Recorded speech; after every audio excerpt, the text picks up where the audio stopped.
Betting apps నిషేధంపై Visakha నుంచి మరింత సమాచారం మా ప్రతినిధి అనురాధ అందిస్తారు. బెట్టింగ్ యాప్స్ ఇప్పుడు ఈ మాటే ఎంతో మంది యువత జీవితాలని తలకిందులు చేసింది. ఎన్నో కుటుంబాలని మరి ఆవేదన చెందుతూ కలత చెందే పరిస్థితుల్ని క్రియేట్ చేసింది.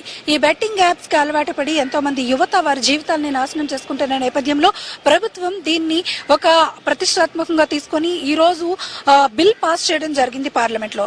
బెట్టింగ్ యాప్స్ నియంత్రణ కోసం ఆ బిల్ పాస్ చేసిన నేపథ్యంలో పెద్ద ఎత్తున దేశవ్యాప్తంగా కూడా ఈ రోజు హర్షం వ్యక్తమవుతుంది. అయితే ముఖ్యంగా తెలుగు రాష్ట్రాల్లో కూడా ఈ బెట్టింగ్ యాప్స్ బారిన పడి ఎంతో మంది యువత వారి జీవితాన్ని పక్కదోవ పట్టించుకున్న పరిస్థితులు కనిపించాయి.